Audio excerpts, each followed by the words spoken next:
Today is about creating an opportunity to say thank you on behalf of your entire leadership team for all you do for our patients in the department, because none of the work you're going to hear about today would have been possible without your commitment to clinical care, education, and research. Our faculty, trainees, and the administrative teams, both at the hospital and at the universities, are so greatly appreciated. And also thank you to our allied health professionals, particularly the anesthesia assistants, we work with so closely, the nurses and surgical colleagues.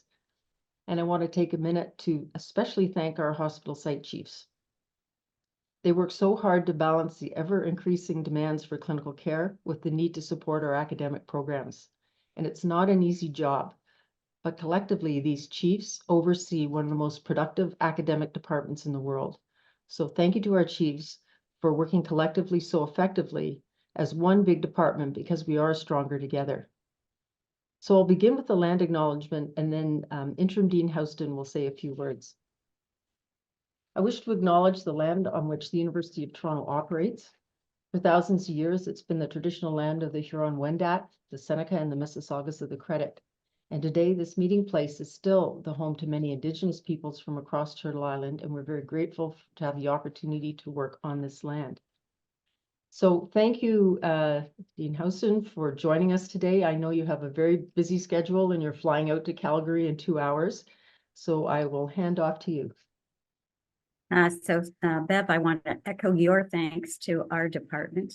It is an outstanding and inspirational group of physicians and leaders, and really appreciate the tremendous work that this department has done over the last years to rise to the challenges of the pandemic, and we were pivotal in the management of that, and also to respond to the issues in accreditation that had to be faced straight on, and you did, and in an exemplary way, and had an absolutely glowing report when the accreditors came back. So to all of you across all of the sites, a great big thank you. I'm not sure you're aware, but we are #3 in the world for health sciences research. And U of T with our TASN partners has $900 million plus in research and enterprise, and it can only get better with the province's stated commitment to a strong life sciences economy. But I also wanted to take a moment to reflect on what is literally keeping me up at night, and likely keeping some of you up as well. We have an outstanding group of physicians, of learners, of healthcare professionals, so many of whom sacrificed so much during the pandemic to get our city and our province better. And yet at a time when we should be healing ourselves and taking care of each other post-COVID, many of us are suffering deeply. I'm hearing directly from our staff, from our faculty, from our learners about your pain and distress, about the current encampment and desecration at our St. George campus. I sent a message out. I forwarded the message from the president yesterday. I do think that the Central University has found a path forward to move this to a place where the encampment is closed down and doesn't recur. I understand the need for protest, but I also understand the need to be respectful and to make sure that when hate speech occurs, that it is managed. So it's a profound moment in time for all of us here at home and around the world. And I truly hope that we can find our way forward together with compassion, with kindness, and with courage. Thank you. Well, thank you, Dean Houston. I know you can't stay 2 hours to the airport, but we're so proud of the work you've done and your incredible leadership, particularly during tough times. And we thank you for joining us and look forward to seeing you soon. We also look forward to welcoming, thanks, Patricia. Yes, thank you. And a big welcome to Lisa Robinson. My biggest priority is to have a positive transition for Lisa. So have a great rounds and have a great day. Thank you. So Lisa's going to join as the Dean July 1. She's a pediatric nephrologist and a basic scientist. And it's interesting because she's very familiar with our department because she chaired our external review 5 years ago, our 5-year review in 2021. So we'll look forward to welcoming Lisa. My job this morning is just to provide an overview, and then we'll hand off to our vice chairs of research and education clinical affairs, Adisham, Brian, and Andrew, and they will dive into some details. But first, I'll just start by mentioning that yesterday I was working in the operating room and I was alone, and Bev Morningstar came in to give me a break because that's the type of person she is. And I asked Bev, if you had one message to share, what would it be? And she did not hesitate, and she said, remember, it's all about the patients. It's all about the patients. So everything we hear about today, remember, it's all about the patients. And as academic anesthesiologists, we care for the patients of today, but we also care about the patients of the future through our training the next generation of anesthesia providers, but also through discovery and finding new diagnostic approaches and better treatments. So thank you, Bev. You can see her getting her teaching award at Shields Day with Adisham, recognizing her many contributions. So thank you, Bev. So we'll kick off with just a snapshot of the department by numbers. And here's the growth of the department over the past 10 years. It's almost doubled in size. And you can see that that increase in rate of growth is exponential. We're a very large growing department of faculty, but similarly, we've seen a large increase in the number of fellows. We've seen a 43% increase in the number of fellows over this since 2017. So again, a large increase in the number of fellows. And the fellows are an essential part of our program, not only because they help with our clinical and educational activities, but they're an important pipeline for anesthesia care at the University of Toronto and across Canada. So we are the pipeline for helping many centers across Canada. And we also have seen, for example, 100% pass rate on the Royal College exams. And we congratulate our residents who serve their oral exams. And 6,000 is the number of followers for Anita Sarma's anesthesiagram account, one of the most popular social media accounts in the department. So overall, the numbers of the department, you can see on the next slide, the faculty, the fellows, and this is actually low. We're usually up around 180, but this is for 2024 and the year's not complete. 111 residents and 270 undergraduate trainees.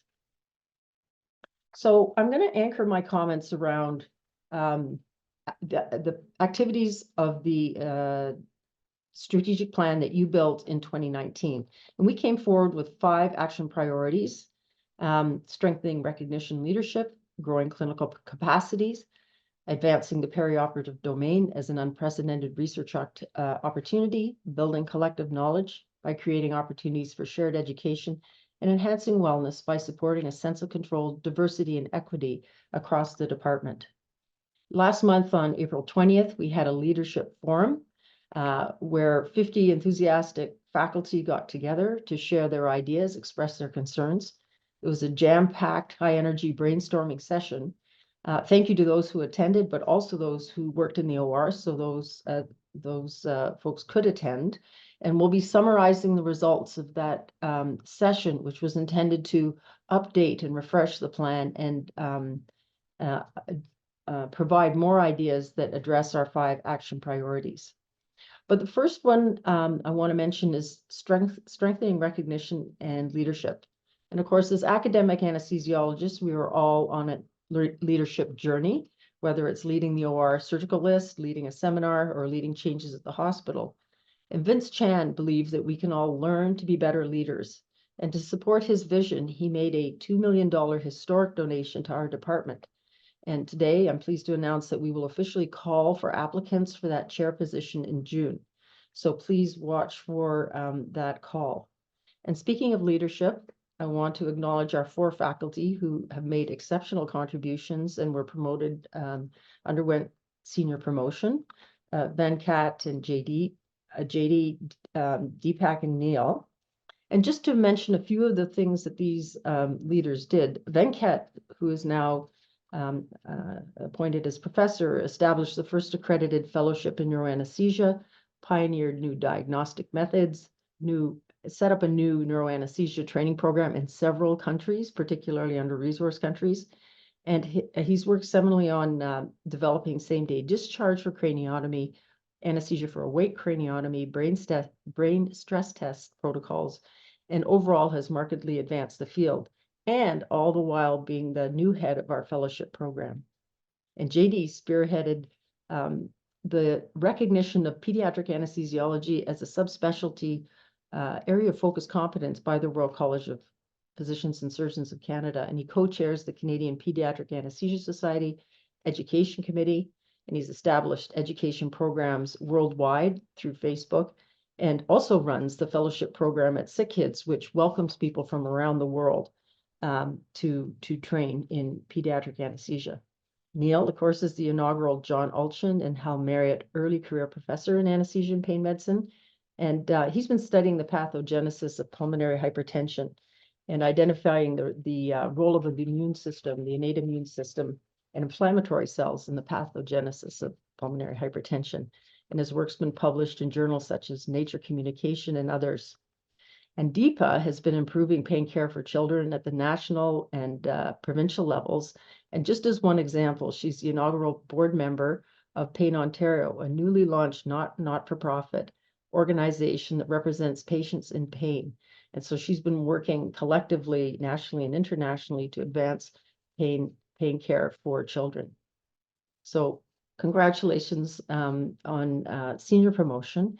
And we also recognize our colleagues who underwent junior promotion, and their names are listed here. So congratulations, David, Zoe, Pablo, Alexander, Jesse, Ahmed, Edisham, Ivan, and Lindsay. And thank you to Francis Chung for the promotions committee, because I know how hard they work coaching our colleagues through the promotions process. It's very doable, but it's a lot easier when you have a roadmap, library of examples, and Frances and her team will continue the work. So the next action item focuses around growing clinical capacity for anesthesiology and pain medicine. And as I mentioned, we're a growing department, but so are departments all across Canada and around the world. There is an international shortage of anesthesia providers. So we have some headwinds ahead, and I think we need to understand the world situation.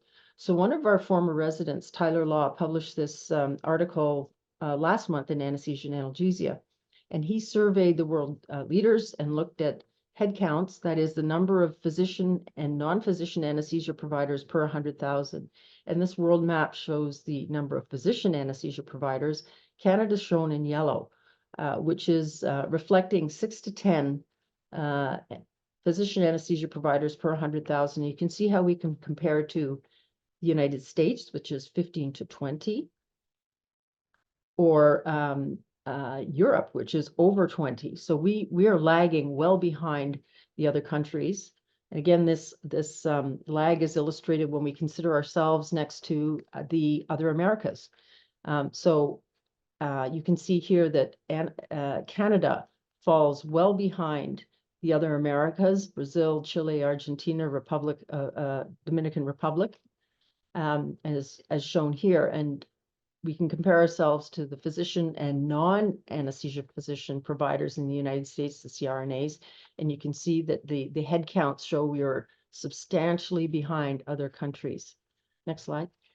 So in preparation for this rounds, I contacted the College of Physicians and Surgeons and asked them for their numbers, the number of active fellows in the specialty. And these are the numbers I got back. And you can see for from 2018 onward, in fact, there's a slight decline. They estimate that the number of anesthetists is about 8 to 10 per 100,000. It's closer to 6.2. And that number is supported by the CAI data that was analyzed last year. There's one group in particular we need to keep an eye on, and that is our family practice colleagues. So for those from other countries who may not know, rural Canada is served by family practitioners who do 2 years of basic training, including Emerge, ICU, and then do 1 year intense training. And serve the rural communities. And you can see here that over time, the number has actually decreased.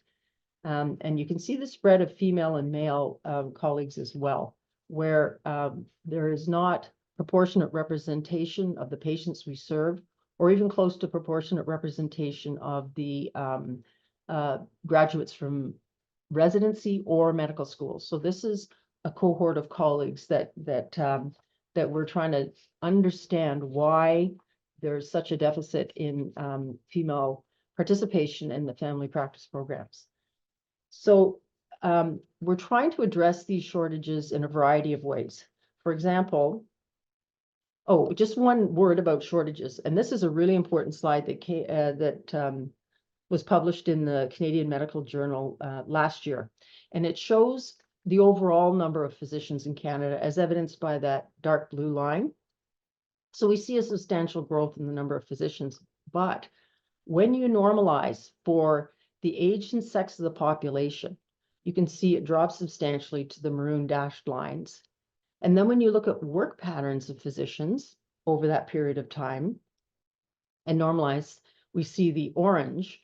And when you combine those two factors, the aging population and the expectation around health services, and then the work patterns of physicians in general, we see this dashed lines. So you can see with this large increase in physician population, when we look at the dashed green lines, even increasing leaves us just ahead of the population. And yet in two of our groups, we're seeing a reduction.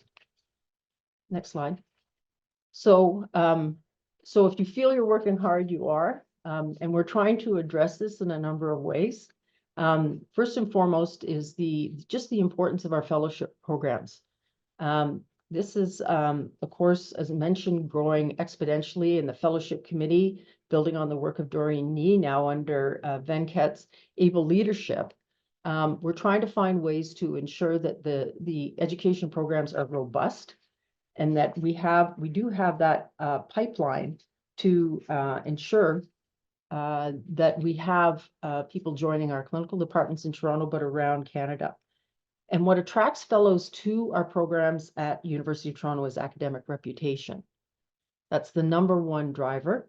And that's based on our research activities, but also the quality of the teaching programs. 88% of the fellows who join us are international medical graduates. These fellows leave the programs and become leaders around the world, or they join our programs. In fact, 30% of the workforce in Canada is composed of IMGs, and that number hasn't changed substantially over the last 25 years, and it's likely increasing. We're trying to figure this out. So we must maintain our academic reputation, and that is tough when we have such high clinical demands. And so we have to balance the need for clinical service with the need to maintain our academic programs. And that's why I know you are all working so hard, especially our site chiefs, to do that. So we're also looking at new novel ways to partner with others, including our anesthesia assistants, who we work with so closely. And it was very clear at the retreat last month, a lot of great ideas about how we can work creatively with our anesthesia colleagues to rethink what the anesthesia care team model looks like. And I know this has been a priority for Andrew. We're very fortunate to work with the leadership of the anesthesia assistants, Rob Bryan, for example, who's the chair of the Canadian Society of Respiratory Therapists, certified clinical anesthesia assistant network in Canada. So Rob has exciting ideas about how we can grow the role of anesthesia assistants. And we thank our colleagues at Universal Health Network, Marco Salvador, and others who are leading the expansion of the AA teams. And lots of great ideas at the forum as to how we can really change models of care and study them to make sure that they are effective and safe. And in terms of supporting the family practice anesthetist program, Doreen Nee instituted the first anesthesia family practice anesthesia rounds. And this was wildly popular. We had 50 participants from across Canada, and there are 500 FPAs approximately in Canada. That means 1 in 10 were at this rounds that Doreen hosted. And that will be an event that happens regularly. We recruited Nadia Lam, who's the former president of the Ontario Medical Association Anesthesia Section, and she's working as the Ontario Anesthesia Human Resource Planning lead, looking at how we can support anesthesia in Ontario, and excited to see what work she does. Next slide. And there's another way, surprisingly, we're trying to partner with groups on a number of initiatives, but in terms of the family practice anesthesia program, unexpectedly, we're partnering with the Department of Medicine, and this stemmed from a symposium that was held at the IRS meeting led by Michael Avedon, who's chair at WashU. And he recognized the interface between anesthesia and space science and invited James Bagan, who's an anesthetist and astronaut at University of Michigan, J.D. Polk, who's the chief medical officer for NASA, and Joan Sari, who's the head of occupational health here at the University of Toronto. And Joan has just established Canada's first area of focus competence in aerospace medicine. So previously, astronauts and those training in aerospace medicine had to go to the US, but Joan has just established the first program in Canada. And she reached out to us to look at ways to partner. And of course, there's very, go back one, it's very, and back to, yeah. So lots of analogies, of course, between the technologies of space travel as well as anesthesia, the risks and the physiology, but also the mindset and how to train people to manage high acuity services in remote locations. And at that meeting, James Bagan mentioned, next slide, that spaceflight research faces the big challenge of having small sample size because of the limited access to study participants, and it requires years. And so ground-based research is often used as a surrogate. And Joan at that symposium mentioned, and I'm taking this from the transcripts of the session, analog missions are terrestrial sites that resemble space environment, such as isolation, microgravity, decreased communication, remote locations. The lessons learned by solving problems in these analogs are applied for use in space mission. And so this idea of remoteness and high performance in remote regions, you can see the parallels that are starting to develop. And in fact, NASA and the Canadian Space Agency is already training, next slide, people in Canada, north of Iqaluit, Devon Island, which is the largest uninhabited island in the world, in North Canada, and there is a research station there. And they're very interested in our FPAs in terms of how we train them, maintain skills, avoid de-skilling, working in isolated communities alone under stress and so forth. So we are partnering with them in a variety of ways. And there's some short and long-term goals, as summarized in the next slide. For example, the area of focus confidence aerospace candidates will be training with Rita Katz-Nelson and her team in the hyperbaric program. Rita, maybe you can let us know if that's actually happening yet. I don't know if the first trainees have arrived. We're facilitating their trainees, sorry, working in Iqaluit, and our family practice residents under Vabel Campbell are now up in Iqaluit. We found funding for that. And a variety of groups are working on educational programs around virtual reality, augmented virtual reality, and we hope to move that forward and look at the resources of the Canadian military, Canadian Space Agency, as we try and understand optimum strategies for using simulation and so forth to train. Long term, we want to support this vision of the analogous situations between family practice anesthetists and astronauts with similar learning and skill requirements, and consider the perioperative journey as analogous to an experimental model to travel in space. And hopefully we'll be having a symposium we've been talking about at the interface between space medicine and anesthesia sometime in the near future. Next slide. So I want to thank Carol Loffelman. I saw her in the audience at in the Sunnybrook site, and her team for the tremendous work they are doing onboarding to ensure we can expand our clinical groups. They are seeing up to 40 applications come through each year, a tremendous amount of work. I also want to recognize the site leads. They are so important to helping our faculty understand what's required for clinical appointment. And so that work will continue, but thank you to Carol and team. And the next slide. So advancing research as a unprecedented opportunity. And many of you might not know that the Ontario government has identified University of Toronto as expected to fill a mandate for research. And as Dr. Houston has hinted, there's a new push by the Ford government for biomedical research, and certainly the TASM hospitals and your sites are being tapped at supporting that drive by the Ontario Ministry to meet the research mandate. And Brian Cuthbertson's going to share some exciting news, but I'm going to steal a little bit of his thunder. Just to mention, and this was mentioned at Shields Day, that the Scopus data indicate that our department is very close to being the most productive academic department in the world, even surpassing Harvard. And what's interesting is a lot of these articles are coming from our educators as well as our researchers. So you can see the number of publications. I think we're 264 short of being the most productive. But when you look at citation counts, we're well above Harvard. The citation counts per publication, same thing. And field-weighted impact, that's the impact within your specialty. Again, we're exceeding Harvard. If you have any dusty manuscripts lying around, we just need a few hundred more. So now's the time to brush up and send them off.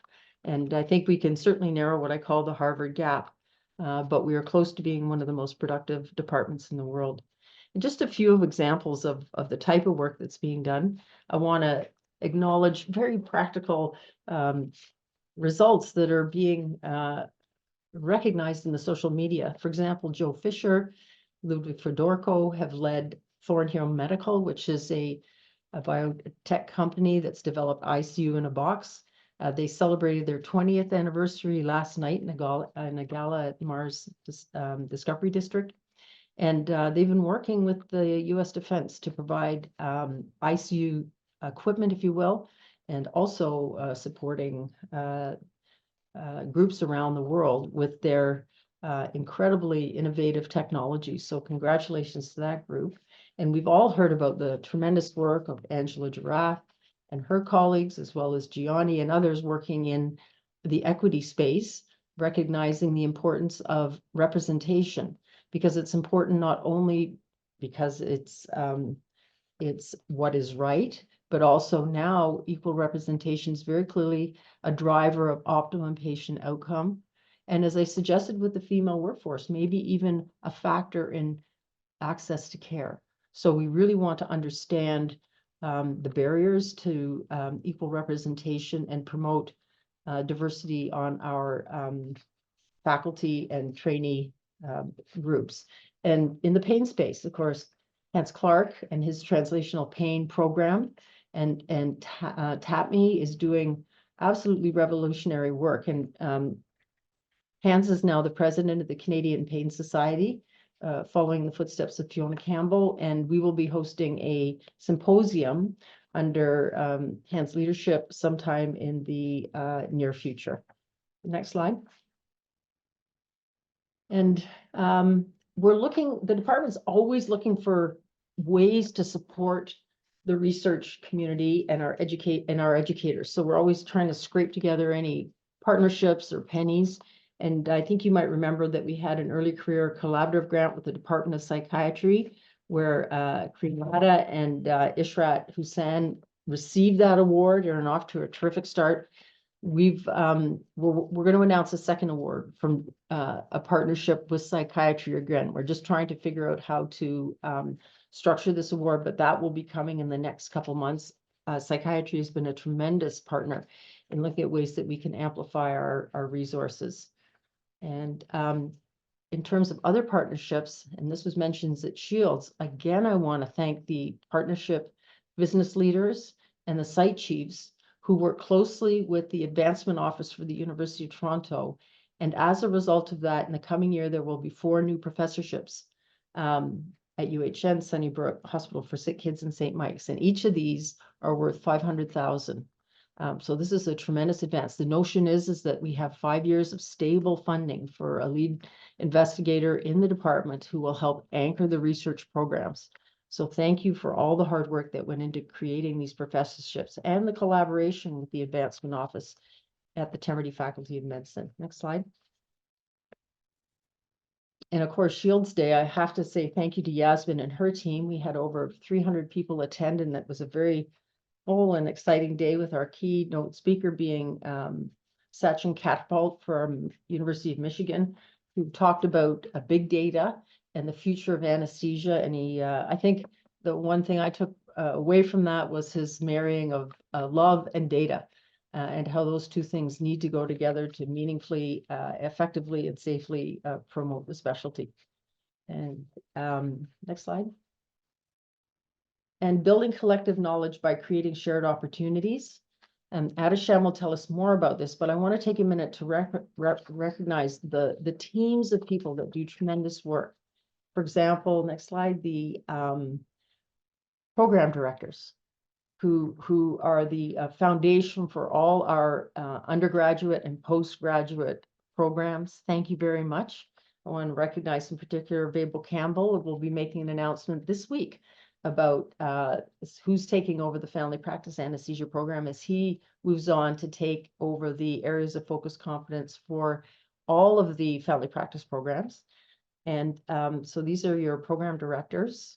And also want to recognize in the next slide, the folks that are the site coordinators, those that run the day-to-day program, such a tremendous team that are helping our undergraduate and graduate trainees in the residency programs, our two residency programs, three, the anesthesia program, the pain residency program, family practice, and then our fellowship site coordinators and undergraduate coordinators. So thank you so much. And the next slide. Enhancing wellness by supporting a sense of control, diversity, and equity. And our two leaders in that space, Lisa and next slide, Lisa and Natalie, Lisa Isaac and Natalie Cavell, have been working on a number of programs, including Civility Week. And civility is something that the accreditors are identified. Adisham will mention this. And they are helping us develop and adopt best practices. For example, by using the recommendations and the guidelines for excellence through equity in all of our searches, including the 4 professorships, as we try and ensure that the anesthesia workforce and our workforce at the hospitals, the TASM hospitals, reflects the patients we serve. And next slide, please. Right, so I think that's all I wanted to share with you, and I will now hand over to Brian. Morning, everybody, and thank you. Sorry, Bev, for giving you heart failure by arriving just on time. I'm on call today, so apologies for that. I just wanted to give you a brief update on our research activities. Bev's hinted at some of the highlights already, which is very exciting. I'll take the next slide, please. So, you know, the 5 kind of main pillars of our departmental strategic plan taking us up to this date was indeed advancing the perioperative domain as an unprecedented research opportunity. But as you can see, as we animate this slide forward, I think really actually our research activities, our academic activities overlap with everything we're doing here, whether it be leadership, capacity, etc. So I think our research is absolutely central to all the activities of the department. Have the next slide, please. So, you know, looking ahead, we've got a variety of things that we're getting excited about. Clusters, which I'm about to talk about, our research clusters and support for them, the ongoing successes of the CIP, our research training resources, and other reporting resources, including Discover Research. Next slide, please. So really, the continuum of our strategy is to support our young investigators and trainees, of which are many high-quality individuals coming through, supported and mentored by our senior and world-leading researchers, to give them creative resources to support their research and indeed to thus have world-leading impact. Next slide, please. So, as you can see here, comparing us to the rest of the University of Toronto's Faculty of Medicine, we're actually, of course, have less total publications. But you can see already that our citations and our field-weighted impact is higher than other departments. Now, there's been a nasty habit, perhaps, amongst people to think that somehow anesthesiology is not the equal to other departments within the medical school in terms of its research productivity and impact. I think this data shows that we're actually better. So you're right, we're not the same. We are better. Next slide, please. And you saw this slide.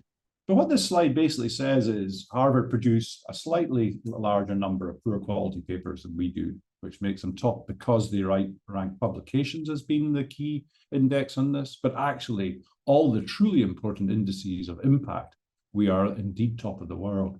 So I think we should just simply make sure that we do indeed win on all of these columns for the future and indeed achieve our aim. And it's not out of ego, it's out of impact. It's about changing patient care for the better. Bev talked earlier about the patients. This is about patient care.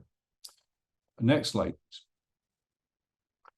And, to achieve this, as I say, we're enhancing and supporting our junior scientists. And here's just a few of them. I'm only picking these out by H-index, the big marker of their academic impact. But these H-indexes for people who are so early in their career are outstanding. And these are people who are having massive impact already at the grade of assistant professor, some only in their first year or two of appointment. Have the next slide, please. And indeed, we've increased the number, not just the quality, but the quantity of scientists and investigators. And I only choose this because it's a number that reflects on research. It's not, as Bev said, that it's only scientists and investigators who do research. There's lots of people who are in the teacher and educator category who are doing it too. But there's a significant increase in the number of researchers. Can you animate that for me? Thanks. Nearly 50% increase. And then next slide. In terms of our merit award funding, the main source of funding that comes from the university, from the Dean's office to us and out to our clinicians for doing research, then we've not managed to increase it quite as much as we want, but we have distributed 3.7 million in 122 awards in 4 cycles over the last 7 or 8 years. And that's to allow protected time for people to do excellent research. And so we're working to enhance that further. And the more our metrics improve, the more we can knock harder on the new Dean's office and door and say, hey, we want some more support. But that's good. Can we go to the next slide, please? And importantly, we're having more young early career investigators apply for these grants and more of them being successful. So we're actually getting the people, the young rising stars applying and being successful and getting awards. Next slide, please. And indeed, if you look at who gets the award, and I don't know if this is an effect cause or cause effect, do high quality people get merit awards, or does merit awards create high quality people? I don't really care, because in the end, the people who get merit awards produce more publications, more citation indices than those who don't. So we seem to be supporting the right people. I would like to support more people with more resource. Let's be clear about that.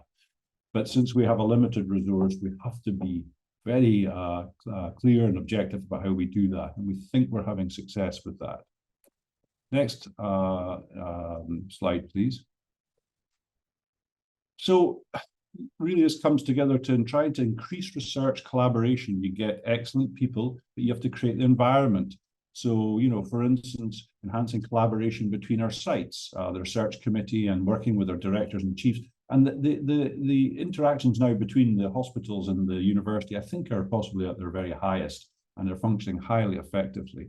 But we're putting money now, and there's about to be a call for research clusters to try and allow people within our department and beyond to come together more often to talk about the research they do. It always amazes me that I always think in critical care that I maybe don't know as many people around the city, but actually even some of our people within anesthesiology and that don't always know who and what is going on around the city. So we're going to try and support people to get together more often to talk about the research.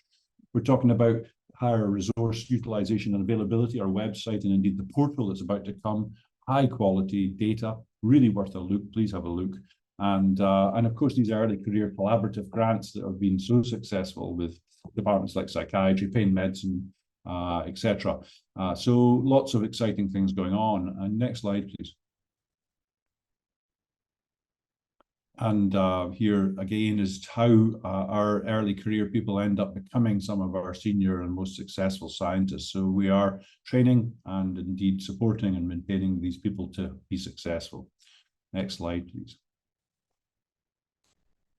So yeah, the research clusters with the advantages for the investigators to try and get you together to enhance collaboration, increase the ability of CIPs to be put into active research groups, and indeed with some sub-departmental support to allow them to do that. So just a small amount to get together and, you know, pay for a room and allow you to have an away day or whatever else, but to get people together more often. And from the department perspective, obviously, we hope that's going to enhance collaboration and productivity and indeed income. So there's a whole pyramid of things that we hope we can achieve with that. Next slide, please. We talked about some of the resources, but in terms of identifying creative research, then the Discover Research Program, which is really probably not ideally named, because this is basically a common CV and your shop window to the world. And we're getting more and more of our clinicians, researchers, whether they be educators or scientists, on board with this. You can just have it privately, so it's your common CV, or you can have it out looking on the internet so that you can be your shop window for your clinical practice, your research, your education, whatever you do.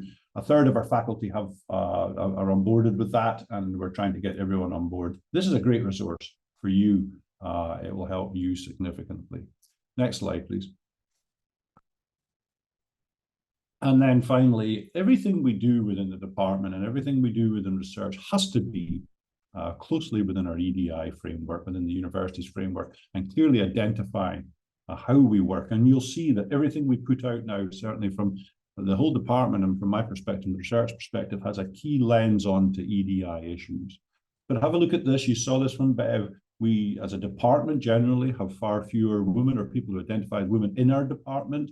And indeed, if you look at the investigators and scientists, then, you know, about a quarter of those people are women. And with the help, with the leadership, should I say, of people like Lisa and indeed Miriam from the department, we're setting up a Women and Their Allied Research Forum, identifying that being a woman in anesthesiology has particular challenges, and being a woman or someone who identifies as a woman doing research has even greater challenges. So we're looking to support a forum for people.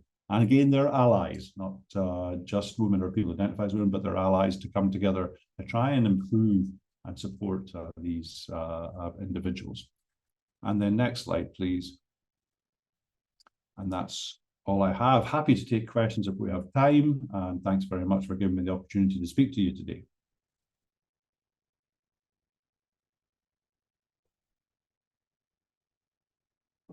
All right, and I'm going to ask Adisham to speak. So just to let folks know, I apologize. Inadvertently, the session was capped at 100 and we can't change it once we have the session rolling. And so if your colleagues can't hear us, we will be sending out an apology and a recording of this session today, because I know there were many people who are trying to get into the Zoom call and can't, but we can't change it at this point. Adisham? Thank you, Beth. Thank you, Brian. So basically, this is our update on education. So Keisha, can I get the next slide, please? So as you all know, the anesthesia residency program was accredited. The Royal College visit was done last year. We are very happy to say that the external review in November 2023, the Royal College notified us that we had been withdrawn from the intent to withdraw status. And that was removed, and therefore we are now a fully accredited program, but we're still awaiting the full report, and which will be available in June. And once it is available, we will be sharing it widely with all our faculty as well as our trainees. Next slide, please. So just to let you know that one thing that did come up as an area of focus improvement in this accreditation that occurred last year was still the factor of incivility in the operating room. We still have to improve our learning environment, make it more positive, remove incivility, and also continue to work with faculty and our trainees to develop a healthy and positive learning environment. So some of the actions that we have taken is that we have taken, Natalie Cavell was very pivotal in organizing a virtual civility awareness week. We did that with Kelly McShane, who came in as a speaker, and also we had a full week of civility awareness, which had simple rules of, you know, being civil to each other and being collegial, and also being kind and nice to everybody. So hopefully we'll be doing more and more of these kind of events so that we can actually build awareness and build more recognition of the impact of civility and collegiality within our department. Next slide, please. We also were very happy to announce the 2023 Education Innovation Grant recipients. This grant was generated by a donation by Dr. Sal Spadafora and also by our faculty. So our faculty was equally involved in equalizing or donating into this grant, and therefore we were able to develop the first education innovation grant for the Department of Anesthesia. And we're very happy to announce that we had 2 recipients of the award this year, which was Herman dos Santos from Mount Sinai Hospital and Dr. Elaine Ng from Sick Kids. Next slide, please. So what are our future directions? Next slide, please. So we know that we have some upcoming external reviews. So in 2025, 2027, we have 3 upcoming reviews for 3 of our programs. This is going to be a tough time for all of us. Each external review is followed by preceded by internal review, and therefore we have to prepare 1 year earlier to all of these external reviews. So the anesthesia residency program, as you know, has a 3-year early review. The family practice anesthesia program is also undergoing review by the Royal College, and also the pain medicine program, which will be upcoming between the 2025 and 2027 cycle. Next slide, please. We also have a huge change in landscape of learners. We have recently, I went to the Scarborough Summit, which is the new academy that's forming at Scarborough,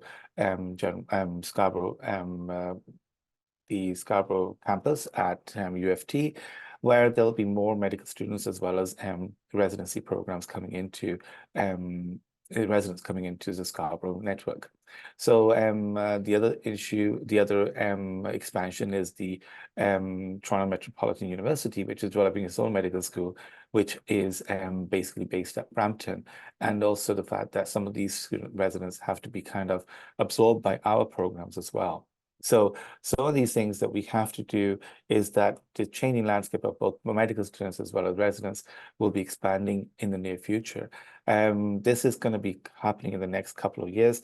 So just to let everybody know that we are working on this and working to hopefully have a very smooth transition into this. Next slide, please. The other thing is that, I mean, I got this slide from my colleague, Stephen Choi, which he presented at the Irish Society of Regional Anesthesia. But it's an interesting slide, and I'd really thank Steve for sharing it with me. It just shows that one of the regional anesthesia fellowships in the US, and this is basically just pure regional anesthesia fellowships, and it gives you an idea of what the fellowship landscape is changing. In those cases, there are probably about 20 fellowship programs in the North America region in 2008. Next slide, please. And in 2024, you can see that the change has happened. There's a huge number of new fellowship programs that are occurring in North America as well. And basically 159, but the arrows don't match it because I think Steve got a bit tired of putting in arrows. So the arrows may not match the 159 fellowship programs, but it gives you an idea that there are a huge number of fellowship programs coming in, which means that there is going to be a huge competition for the fellowship programs that are occurring in Canada.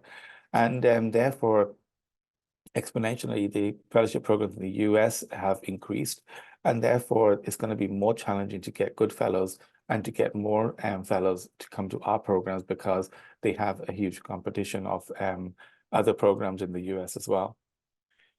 Next slide, please. Yeah, so I mean, as we know that, I think I mentioned this before in some of meetings, it's that a lot of things were put into place once we had the accreditation. And in the last 3 years, we put in a lot of different things, like, for example, teacher in difficulty meetings, looking at faculty onboarding and, you know, also appeals process. So we hopefully tweak these. We want to tweak these and fine-tune these to make sure that they are actually better, so that now that accreditation is over, we're going to be looking more deeply into these, definitely these areas of teachers in difficulty, feedback and evaluations.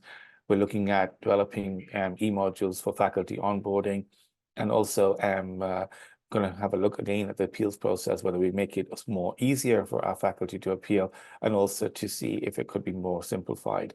and also looking at how we can improve our faculty to prepare with their 3-year reviews as well as their promotions. So next slide, please. So there are definitely challenges that are going to be forwarded. We do have a shortage of resources. As you know, there is only limited hospital placement spaces, and we have expansion of both our medical students as well as our residents. And this is going to be a problem because we only have a limited number of hospitals where we can place these students. Now, with expansion of different hospitals, it's going to be more travel time for our students, for our residents sometimes, and we may actually have to develop streams where these residents are going to be going to specific sites only. Again, there's increasing demands on faculty. The COVID backlog is still here. We are working on weekends. We are trying to get work done. We have huge stresses from providing feedback, as well as the CPD program, as well as work demands as well. So all of these challenges have to be kind of, we have to find solutions for all of these things. And I think as a faculty, we've kind of overcome accreditation. We've overcome so many hurdles, especially COVID. And I think these are going to be small challenges for us as a faculty to overcome. So we hopefully that with your help, with everybody's help, we can overcome all of these problems and make a great learning environment for our juniors, our trainees, as well as our faculty as well. Next slide, please.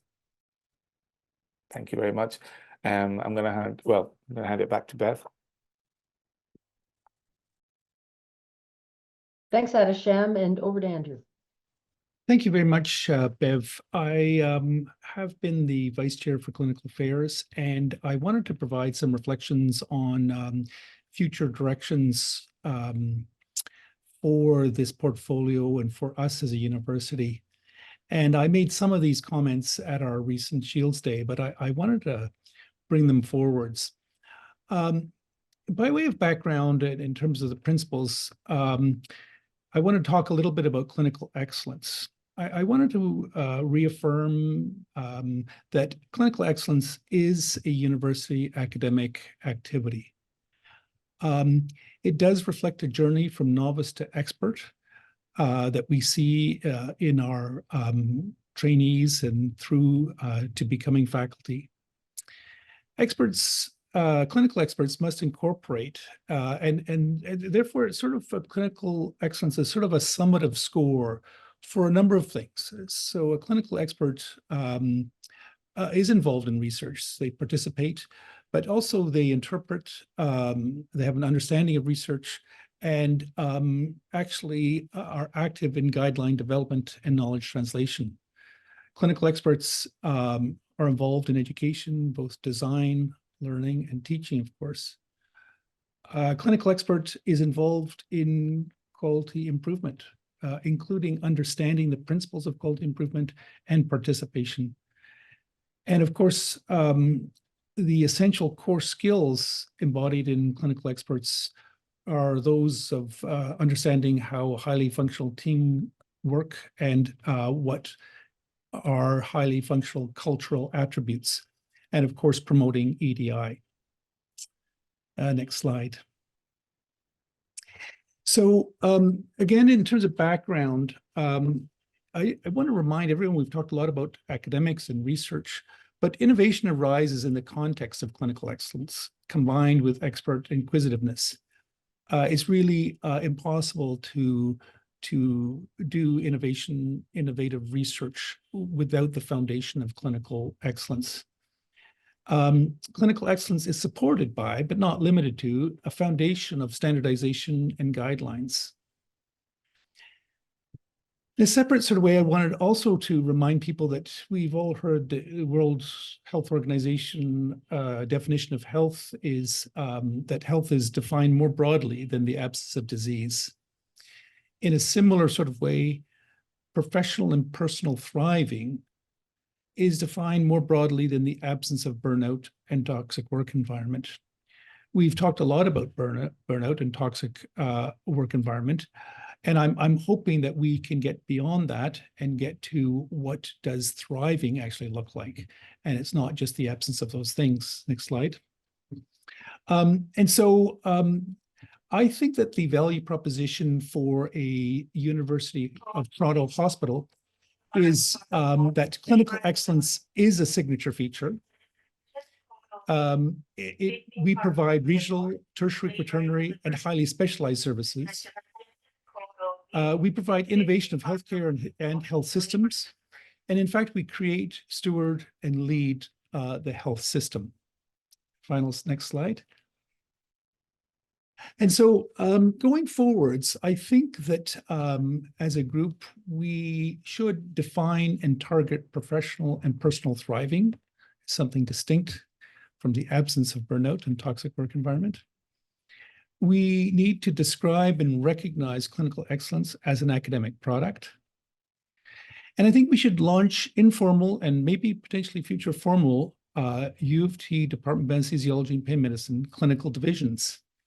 And we should leverage these clinical divisions to support innovation and the U of T signature clinical excellence through the development of cross U of T knowledge translation, care pathways, standardization, guidelines, enhanced education, teaching and learning, QI, clinical research, and of course, as Bev mentioned at the top, the development of new models of care.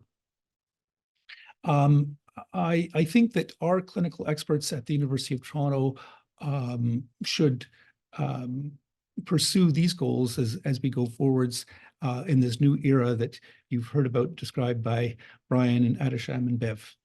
I'll leave it at that, Bev. Time is short. Yes, Thank it you. is. Thank you so much, Andrew.